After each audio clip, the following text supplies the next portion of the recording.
তারা বলেছে বাংলাদেশের সকল দলকে ভারতের মাটিতে আমন্ত্রণ, শুধুমাত্র জামাতে ইসলামী লাল কার্ড। আমরা লজ্জিত। প্রতিবারই সাধারণ জনগণ, তরুণ ছাত্র সমাজ, যুব সমাজ, শ্রমিক ভাই বোনেরা জীবন দিয়ে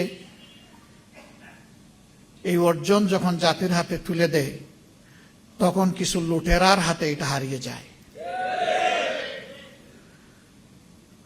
সেই 24টাও শেষ পর্যন্ত যা হলো, হারিয়ে দেওয়ার কসরত করা হচ্ছে।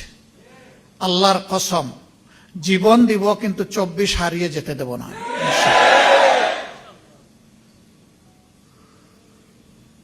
কি বাকি আছে? এই জাতি তো জীবন দিতে দিতেই এই জায়গায় এসেছে।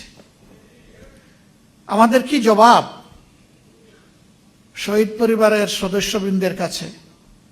কি জবাব এখনো ভাঙ্গা পা হাত নিয়ে, বুকে মাথায় পিঠে গুলি নিয়ে যারা এখনো প্রতি রাত ঘুমাতে পারে না, কাতরায়, কষ্টে যন্ত্রণায়, কোনো কাজ করতে পারে না, তারা যুবক যুবতী হয়ে গেছে এখন পঙ্গু, তাদের কাছে আমাদের কি জবাব?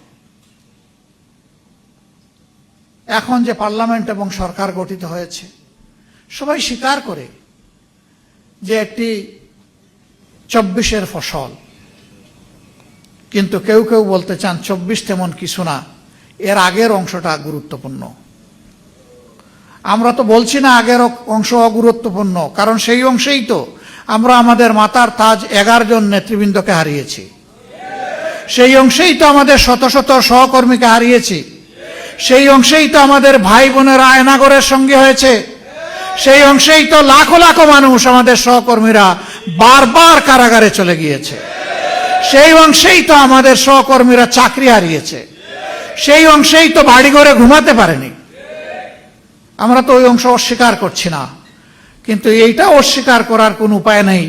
আমাদের এত এত ত্যাগ, আমাদের আন্দোলন এবং প্রতিরোধ তখন কিছুই কার্যকর হয় নাই। যা এসে কার্যকর রূপ পেয়েছে 24-এ, এই 24কে স্বীকার করতে এত হীনমন্যতা কেন?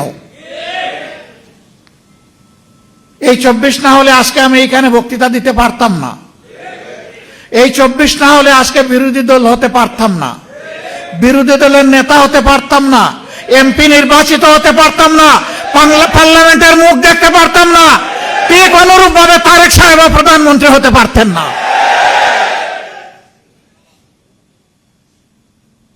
আর যে সমস্ত মন্ত্রীরা আজে বাজে কথা বলে, কেউ তো সংসদের